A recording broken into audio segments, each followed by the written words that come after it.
dérèglement climatique et la perte de biodiversité nous touchent toutes et tous. Nous avons donc décidé de nous rendre dans le canton de Neuchâtel sur des lieux qui sont touchés par ces problématiques avec des spécialistes du sujet. Aujourd'hui, nous sommes au pont de Martel, sur le chemin des Tourbières, en compagnie d'Edouard Mitchell, professeur de biologie à l'université de Neuchâtel. Salut Edouard, tu es professeur de biologie à l'université de Neuchâtel et aujourd'hui tu es avec nous pour nous parler des tourbières. Voilà, je vous parle des tourbières. Donc les tourbières, c'est un milieu que peu de gens connaissent, je pense, malgré tout. C'est en fait des milieux très particuliers parce qu'il y a beaucoup de carbone qui est fixé dans les sols sous forme de ce qu'on appelle la tourbe. Et ben, une tourbière qui accumule bien du carbone, c'est 1 mm par année. Donc si vous enlevez 1 mètre de tourbe, c'est-à-dire la moitié de moi, je fais à peu près 2 mètres, c'est 1000 ans. Ma taille, c'est 2000 ans. Donc, si vous enlevez 2 mètres de tourbe, vous arrivez à l'époque de Jésus. Voilà. Et ça, en fait, depuis 1987, quand la Suisse a accepté, le peuple suisse a accepté l'initiative du Rotenturm, les tourbières suisses sont protégées. Donc, on a arrêté de les détruire, mais le 90% était déjà détruit. Donc, c'est devenu des forêts, c'est devenu beaucoup des sols agricoles. Tous les sols du fond de la vallée agricole sont de la vallée de la Brévine et des ponts de Martel, par exemple, c'est des anciennes tourbières.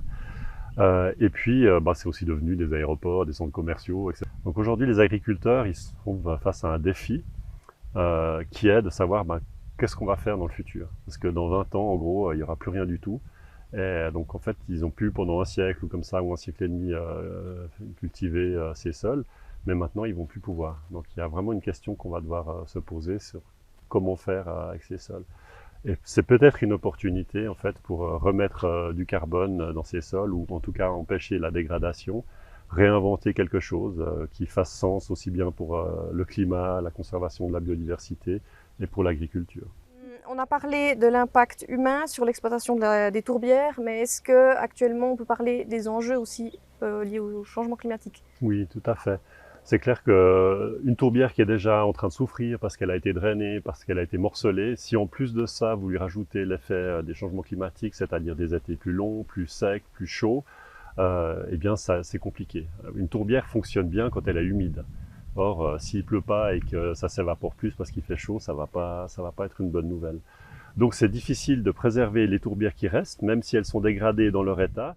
À l'heure actuelle, est-ce que la restauration des tourbières, elle est en bonne voie? Ou est-ce qu'il faudrait des moyens supplémentaires?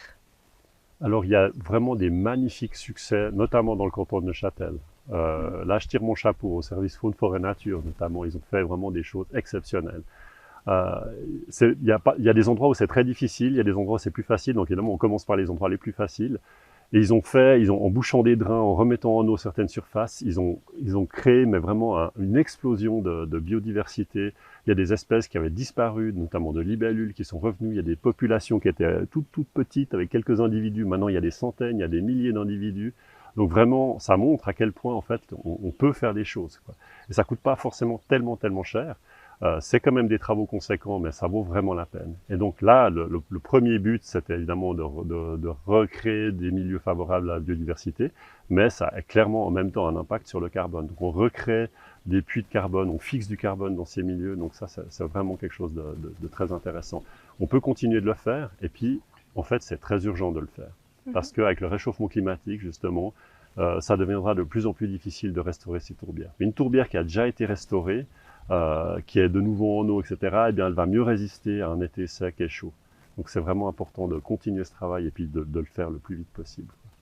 Pourquoi est-ce que c'est si important de préserver les tourbières? Donc protéger les tourbières, c'est empêcher la destruction de ce carbone qui sinon repart dans l'atmosphère, et puis remettre en fait en fonction un puits donc, qui va prendre le carbone de l'atmosphère pour diminuer l'effet de serre.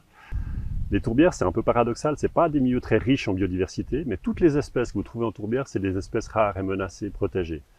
Et donc, en fait, en protégeant les tourbières, on protège une biodiversité très particulière. On a vraiment une urgence de travailler rapidement pour essayer de restaurer ces tourbières, pour finalement qu'elles puissent aussi conserver le carbone et puis en fixer de nouveau.